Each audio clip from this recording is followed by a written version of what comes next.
Bonjour Isabelle Antro. Aujourd'hui on va parler de perfectionnisme. Je ne sais pas si vous êtes concernés, si vous êtes encore des perfectionnistes ou si vous êtes des anciens perfectionnistes qui en sont sortis. Je suis une ancienne perfectionniste, une perfectionniste qui pouvait aller dans la souffrance et qui était dans des états par moments paralysants, donc avec des grandes périodes de procrastination. Donc, j'aimerais vous mettre en lumière les aspects négatifs du perfectionnisme. Ça n'est pas un atout que d'être perfectionniste, car c'est rarement vécu en dehors de la souffrance. Le perfectionnisme amène beaucoup d'anxiété, parce que la personne qui est perfectionniste a en général un déficit de confiance en elle, et donc elle commence à vouloir tout contrôler, à tout gérer. Et elle en devient euh, dans des attentes irréalistes, c'est-à-dire qu'elle aimerait être sur tous les fronts. Et c'est évidemment quelque chose qui n'est pas possible. Les personnes qui sont perfectionnistes sont celles qui s'investissent. Alors, d'une part, ça c'est un atout de savoir s'investir, sauf qu'elles vont le faire à tel point, à un tel niveau, qu'elles s'en oublient. C'est-à-dire qu'elles ne sont plus en connexion avec leur corps, elles ne sont plus connectées à leurs besoins, et donc c'est fait au détriment de leur santé, au détriment de leur bien-être. Elles sont plus du tout à l'écoute d'elles-mêmes et de leurs besoins.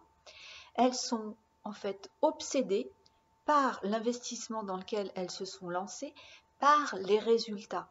Il n'y a plus que ça qui compte et c'est une réelle souffrance parce qu'il y a cette course au résultat qui est très présente chez la personne. Ce sont des personnes aussi qui ont une critique très acerbe vis-à-vis d'elles-mêmes, c'est-à-dire qu'elles sont dans un auto-jugement plutôt agressif, très axé sur la négativité. Elles ne sont pas en mesure de valider leurs petites avancées. Un petit pas pour elles est quelque chose de anecdotique. Il faut être tout de suite, en tout cas non, il faut avoir atteint le résultat souhaité pour pouvoir se complimenter. Et encore, lorsque l'investissement est réalisé, elles vont avoir du mal à se féliciter, à se valider, tout simplement parce que elles auraient, pour elles, pu le faire encore plus rapidement. Elles auraient pu l'avoir terminé en 2 heures au lieu de 4 heures, ou encore l'avoir fait plus tôt hier qu'aujourd'hui. Donc il y a toujours un sentiment, une façon d'invalider les choses. Euh, donc voilà, sont vraiment des aspects très négatifs qui amènent toutes ces périodes de procrastination dans lesquelles d'ailleurs on ne se reconnaît pas et on ne s'explique pas pourquoi on n'arrive pas à avancer, mais c'est tout simplement parce que ce perfectionnisme est tellement envahissant qu'il nous coupe de l'action. L'idée, c'est de conserver l'aspect consciencieux du perfectionnisme.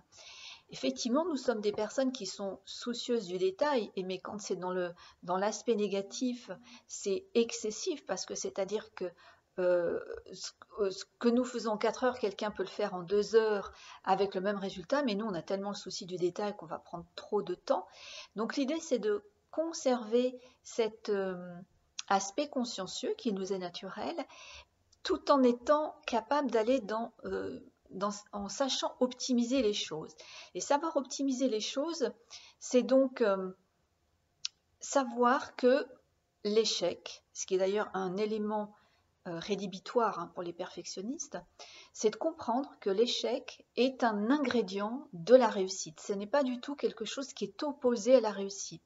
Pour peu qu'on sait en extraire l'information, l'indication que ça nous donne sur ce qui a manqué pour atteindre l'objectif visé.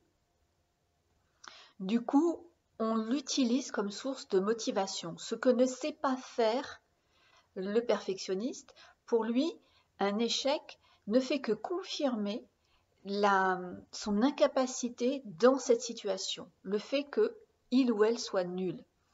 Alors que lorsqu'on reste consciencieux, on va rester orienté solution et donc vraiment utiliser toutes les matières, toutes les situations, toutes les expériences que l'on vit pour toujours avancer et en fait devenir inarrêtable. Chose que le perfectionniste à un certain stade ne connaît plus.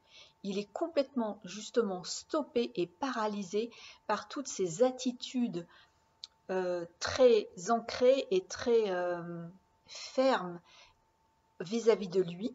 Et ce qui est encore une fois voilà, le stop net dans des investissements personnels ou professionnels. Donc c'est important de vraiment connaître les aspects négatifs souffrants du perfectionnisme, dont très souvent les personnes hypersensibles souffrent, pas forcément toutes, mais en tout cas moi, de toutes celles que j'ai rencontrées, il y en avait beaucoup qui étaient concernées par ce perfectionnisme et qui vraiment se sont reconnus dans tous les critères là que je viens de vous citer. Donc c'est important de mettre ça en lumière. Sachez qu'il y a des vraies solutions, que c'est vraiment possible de se libérer de ce perfectionnisme souffrant et paralysant pour aller vers un état consciencieux qui est vraiment orienté solution, qui garde du plaisir dans les investissements, qui ne s'oublie pas, qui est dans la possibilité, dans la capacité de prendre des pauses, de savoir se ressourcer tout en s'investissant personnellement ou professionnellement dans des projets qui d'ailleurs sont réalistes à partir du moment où là aussi on sort de ce perfectionnisme. Je vous dis à très bientôt pour une nouvelle vidéo. Si c'est la première fois que vous regardez une de mes vidéos, je vous invite à vous abonner à ma chaîne.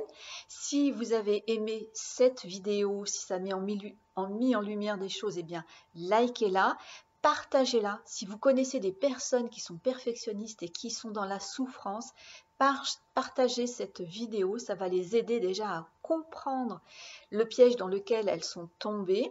Et si vous êtes reconnu dans ce dont je vous ai fait la description, vous pouvez le mettre en dessous dans les commentaires et pourquoi pas nous donner vos recettes et les outils, les astuces que vous avez utilisés pour en sortir et vivre pleinement, sereinement votre sensibilité sans tomber dans ce perfectionnisme souffrant et paralysant.